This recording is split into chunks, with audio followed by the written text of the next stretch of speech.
माता लक्ष्मी के 3 प्रश्न। इंसान कर्मों का भोग कब तक भोगता है? इंसान को अच्छे बुरे का ज्ञान कब होता है? वे कौन से प्राणी होते हैं जो घोर नरक में जाते हैं? जय श्री राम प्रिय मित्रों, स्वागत है पुनः एक बार आप सभी दर्शक भाइयों का। आज हम आपको फिर एक नई ज्ञान चर्चा के साथ लेकर के चलते हैं, तो आपसे निवेदन है कि आप इस वीडियो को अंत तक जरूर देखिएगा। यह कहानी धर्म और अधर्म के बीच जूझती हुई न्याय की कहानी है। एक बार माता लक्ष्मी भगवान विष्णु के पास बैठी हुई थी और भगवान विष्णु से बोली, स्वामी मेरे मन में काफी दिन से 3 प्रश्न आ रहे हैं, कृपया करके आप उन तीनों प्रश्नों के जवाब देने की कृपा कर। भगवान विष्णु कहते हैं, हे लक्ष्मी, तुम्हारे मन में वो कौन से 3 प्रश्न हैं जो आपको इतना बेचैन कर दिया है? तब माता लक्ष्मी भगवान विष्णु से कहती हैं, मेरा पहला प्रश्न है कि इंसान कर्मों का फल कब तक भोगता है। दूसरा प्रश्न है, इंसान को अच्छे बुरे का ज्ञान कब होता है। तीसरा प्रश्न है, वो कौन से प्राणी होते हैं जो घोर नरक में जाते हैं। माता लक्ष्मी की बात सुनकर के भगवान विष्णु कहने लगे, हे लक्ष्मी, मैं तुम्हें इन तीनों प्रश्नों के जवाब एक दृष्टांत के माध्यम से देना चाहता हूँ। तब भगवान विष्णु कहते हैं, एक बार जिस समय पृथ्वी पर मैंने राम के रूप में अवतार लिया था और 14 वर्ष वनवास की अवधि काटने के बाद पुनः लौट करके जब अयोध्या में आकर के राज सिंहासन संभाला था, उस समय की बात है। मैं राज दरबार में बैठा हुआ था।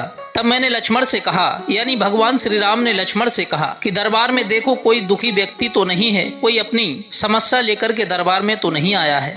तब लक्ष्मण ने जाकर के देखा तो दरबार में कोई भी परेशान व्यक्ति नहीं था, क्योंकि राम का इतना धार्मिक राज्य था कि उसमें कोई भी व्यक्ति दुखी नहीं था।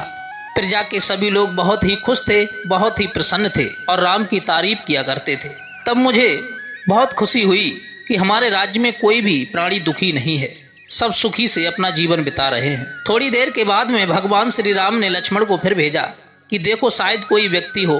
तब लक्ष्मण निकल कर के बाहर आते हैं तो देखते हैं दरबार में एक कुत्ता खड़ा हुआ है, उसके सर पर काफी चोट लगी हुई है और वह लक्ष्मण को देख करके भौंकने लगता है और लक्ष्मण से कहता है, हे लक्ष्मण भैया, मुझे राजा से मिलवा दीजिए, यानी प्रभु श्री राम से मिलवा दीजिए, मुझे बहुत जरूरी मिलना है। तब लक्ष्मण कहते हैं कि आप शीघ्र जाकर के महाराज से मिल लीजिए। कुत्ता कहता है कि मैं बिना राजा की आज्ञा के अंदर नहीं जा सकता, आप राजा से आज्ञा लेकर के आए तब मैं अंदर जाऊंगा।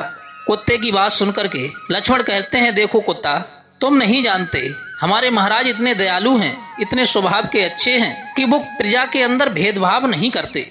कोई भी प्राणी उनके दरबार में आ जाए, चाहे पशु हो, चाहे मानव हो, दानव हो, वो सबको समान समझते हैं, किसी के प्रति कोई भेदभाव नहीं रखते। और उनका ये आदेश है कि कोई भी प्राणी उनके दरबार में आकर सीधा उन्हीं से जाकर के मिल सकता है। अगर आप कहते हो तो मैं एक बार जाकर के भैया श्री राम से कह देता हूँ। लक्ष्मण जी ने जाकर के भगवान श्री राम से कहा कि दरबार में एक कुत्ता आया हुआ है और वो आपसे मिलना चाहता है। यह बात सुनकर के राम बड़े प्रसन्न हुए और लक्ष्मण से कहा कि तुम शीघ्र उसे बुला करके मेरे पास लेके आओ। लक्ष्मण जो थे उस कुत्ते को बुला करके भगवान श्री राम के पास दरबार में ले गए। तब राम ने पूछा, हे भाई, तुम इतने परेशान क्यों हो, आखिर बात क्या है? तब उस कुत्ते ने कहा, महाराज, मुझे एक भिक्षुक ब्राह्मण ने बहुत मारा है और मेरे सर में चोट भी लगी हुई है। मैं चाहता हूँ कि मुझे न्याय मिले और उस अपराधी के लिए दंड मिले, क्योंकि मैंने तो उससे कुछ कहा भी नहीं था, मैं तो केवल चुपचाप खड़ा था और उसने आकर मेरे सर पर डंडों की बौछार कर दी, जिससे मेरे सर में बहुत सारी चोट आई है और मैं पीर से करा रहा हूँ। भगवान श्री राम ने जब कुत्ते के मुख से ये वचन सुने तो वो दुखी हो गए, आखिर निर्दोष कुत्ते के लिए उस ब्राह्मण ने क्यों मारा है। तब उन्होंने एक नौकर को भेज करके उस भिक्षुक ब्राह्मण को अपने दरबार में बुलाया और उससे कहा, भाई, तुमने इस कुत्ते को क्यों मारा है? ये तो कह रहा है कि मैं निर्दोष हूँ। तब वो ब्राह्मण कहता है, राजन क्षमा करना, मुझसे गलती हुई है, लेकिन मैं भिक्षा मांग रहा था, लेकिन मुझे भिक्षा में कुछ नहीं मिला और भिक्षा मांगने का समय भी निकला जा रहा था। मैं भूखा था, परेशान था और ये मेरे रास्ते में खड़ा था। मैंने इससे 1-2 बार कहा रास्ता छोड़ने के लिए, लेकिन ये रास्ता नहीं छोड़ी इसने। तब मुझे क्रोध आ गया और मैंने इस डंडा उठाकर इसके सर पे मार दिया, इसके चोट लगी है। महाराज, मैंने दोष किया है, मैं अपराधी हूँ, आप मुझे दंड दे सकते हैं। तब भगवान श्री राम ने अपने सभी साथियों से पूछा, मंत्रियों से पूछा कि इस ब्राह्मण के लिए कौन सा दंड दिया जाए, ये न्याय के हित में है, क्योंकि अपराधी के लिए दरबार में अगर दंड ना मिले तो वो दरबार न्याय योग्य नहीं रहता। इसलिए यहाँ पर हर व्यक्ति के साथ न्याय होता है और न्याय के अनुसार इस भिक्षुक ब्राह्मण को दंड मिलना बहुत ही जरूरी है। तब वहां बैठे हुए सभी विद्वान गणों ने कहा, महाराज क्षमा करना, ब्राह्मण के लिए कोई दंड की प्रक्रिया नहीं है। अगर आप ब्राह्मण को दंड देंगे तो उसका अपराध आपको लगेगा। फिर क्या करना चाहिए? तब कुत्ता कहता है, महाराज क्षमा करना, आपके दरबार में ब्राह्मण को दंड देने की प्रक्रिया नहीं है, तो मैं आपसे एक वरदान मांगना चाहता हूँ। अगर आप मुझे वो वरदान दे देंगे तब मेरे दोषी को भी सजा मिल जाएगी और मुझे भी वरदान मिल जाएगा, यानी मुझे न्याय भी मिल जाएगा। तब भगवान श्री राम कहते हैं, हे भाई तुम क्या मांगना चाहते हो? जो कुछ मांगोगे मैं तुम्हें वही दे दूंगा, तुम्हारे साथ न्याय तो हो जाएगा। तब कुत्ता कहता है, हे महाराज मैं चाहता हूँ कि जिस भिक्षुक ब्राह्मण ने मुझे डंडा मारा है इसके लिए एक मठ का राज्य दे दीजिए। कुत्ते के मुख से ये बात सुनकर के वहां बैठे हुए सभी लोग हैरान रह गए, सोचने लगे कि आखिर ये कुत्ता मांग क्या रहा है। हम तो सब सोच रहे थे कि ये कुछ इसे दंड मांगेगा, शायद कोड़ों की मांग करेगा या फिर इसे राज्य से निकलने की मांग करेगा, लेकिन इसे तो एक मठ का राजा ही बना दिया। सब लोग कहने लगे, अरे कुत्ते भाई तुम्हारी कैसी मत बौर आ गई है, दंड की जगह पे तुम इसे राज्य का सिंहासन मांग रहे हो। तब भगवान श्री राम कहने लगे, हे साथियों आप सभी इतने इतने विद्वान गण यहाँ बैठे हुए हैं, लेकिन आप इस बात को नहीं समझ पा रहे हैं। इस कुत्ते ने जो मांगा है वो बहुत ही सोच समझ करके मांगा होगा। अब इसने इसे एक मठ का राजा बनने के लिए वरदान क्यों मांगा, ये तो इसी से पूछना होगा। तब भगवान श्री राम कहते हैं, हे भाई आप हमें ये बताने की कृपा करें कि आपने दंड की जगह इसे एक मठ का राज्य क्यों दिलवाया है। तब वो कुत्ता कहता है, हे राजन क्षमा करना, अगर आप पूछ रहे हैं तो मैं आपको इस बारे में जरूर बताऊंगा कि मैंने इसके लिए एक मठ का राज्य क्यों मांगा, इसे राजा क्यों बनवाया है। मैंने इसे राजा इसलिए बनवाया है, पहली बात तो आपके दरबार में ब्राह्मण के लिए कोई सजा देने का प्रावधान नहीं है, और मैं ये वरदान मांग करके इसे राजा नहीं बनवाता तो ये ब्राह्मण निर्दोष ही यहाँ से चला जाता और मेरे साथ अन्याय हो जाता। पिछले जन्म में मैं भी एक मठ का राजा था, मैंने राज्य इतनी ईमानदारी से चलाया, इतनी वफादारी से चलाया, मेरी समझ में मैंने अपनी प्रजा में कोई भी व्यक्ति को दुखी नहीं रहने दिया। बड़े ही नियम संयम के साथ सभी से प्रेम व्यवहार किया, सभी के साथ अच्छा व्यवहार किया।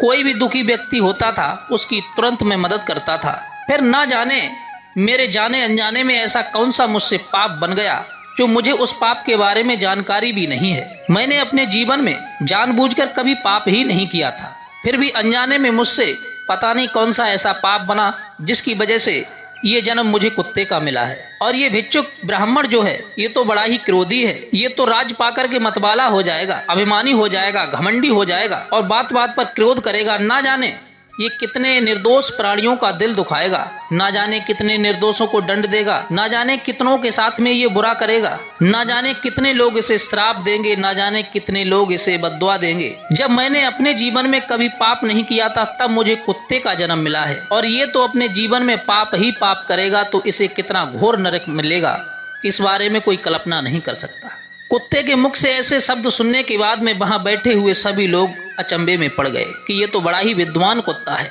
इसने तो इस राज्य में मिलने वाले दंड से भी बढ़कर के कहीं बड़ी सजा इस भिक्षुक ब्राह्मण के लिए मांगी है।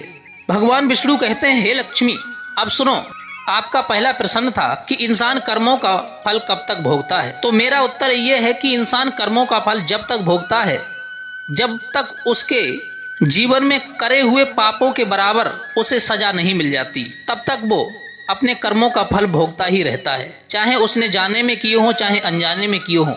जब तक उसकी अवधि खत्म नहीं हो जाती पापों की तब तक वो पापों को भोगता रहता है। आपका दूसरा प्रश्न ये था कि इंसान को अच्छे बुरे की सोच कब होती है, तो मेरा उत्तर यह है कि इंसान को अच्छे बुरे की सोच जब होती है जब उसे ठोकर लग जाती है। पहले तो व्यक्ति मतवारा हो जाता है अपने धन में, अपने बल में, अपने रूप सुंदरता में। जब उसके पास सब कुछ हो जाता है तो वो अपने अहंकार में किसी को नहीं गिनता और ना ही किसी की कोई बात को वो मानता है। कहते हैं कि विनाश काले विपरीत बुद्धि, जब किसी व्यक्ति के दिन बुरे आ जाते हैं तो उसे अच्छी सीख भी बुरी लगने लगती है। जब तक इंसान के लिए कोई ठोकर नहीं लगती, कोई धोखा नहीं होता, उसके साथ दगा नहीं होता, जब तक उसके साथ नुकसान नहीं होता तब तक उसे अच्छे बुरे का ज्ञान नहीं होता। जो व्यक्ति रात दिन पाप करते हैं, जो व्यक्ति रात दिन दूसरे के साथ बुरा करते हैं, हमेशा दूसरे का दिल दुखाते हैं, दीन दुखियों को सताते हैं, निर्दोष व्यक्ति पर अत्याचार करते हैं, ऐसे लोगों को जब नरक में भेजा जाता है तब उन्हें यातनाएं दी जाती हैं और उन्हें प्रताड़ित किया जाता है। तब उन्हें अच्छे बुरे का ज्ञान होता है कि मैंने उसके साथ में बहुत बुरा किया, इसी वजह से मुझे ये भोगने को मिल रहा है। कहने का मतलब है कि जब तक इंसान को ठोकर नहीं लगती तब तक उसे अच्छे बुरे का ज्ञान नहीं होता। आपका तीसरा प्रश्न ये था कि वे कौन से प्राणी होते हैं जो घोर नरक में जाते हैं। तो मेरा उत्तर ये है, जो लोग नास्तिक होते हैं, जिनका विश्वास कभी भगवान के ऊपर नहीं होता और वो रात दिन मनमाना पाप करते हैं, देवी देवताओं का अपमान करते हैं, माँ बाप की सेवा नहीं करते, गुरु का सम्मान नहीं करते, घर आए अतिथि का सम्मान नहीं करते, उनके हृदय में कभी धर्म नाम की चीज बसती ही नहीं, भगवान के प्रति कभी उनकी श्रद्धा ही नहीं, अपने से बड़े का सम्मान नहीं करते, कभी किसी के साथ उन्होंने अच्छा ही नहीं किया है, हमेशा रात दिन एक दूसरे के साथ बुरा करते हैं, दूसरे का गला काटते हैं, दूसरे की दौलत को हड़पते हैं, बेवजह ही किसी दूसरे की जान ले लेते हैं। दुनिया में ऐसा कोई बुरा कर्म नहीं जो करते नहीं हैं। ऐसे लोगों के लिए घोर नरक में भेजा जाता है और उनसे उन सारे कर्मों का हिसाब लिया जाता है और जब तक उनका हिसाब पूरा नहीं हो जाता तब तक वो घोर नरक में ही यातनाओं को भुगतते रहते हैं। भगवान विष्णु के मुख से ये तीनों प्रश्नों के जवाब सुनकर के माता लक्ष्मी बहुत खुश हुई। तो साथियों, आपको ये प्रश्न कैसे लगे अपनी राय हमें कमेंट में दे सकते हैं और एक बार भगवान विष्णु के लिए, माता लक्ष्मी के लिए कमेंट में नारायण लक्ष्मी लिखना ना भूलें। और मिलते हैं इसी प्रकार की कोई नई धार्मिक ज्ञान चर्चा के साथ। तब तक आप सभी के लिए बहुत बहुत धन्यवाद। जय श्री राम।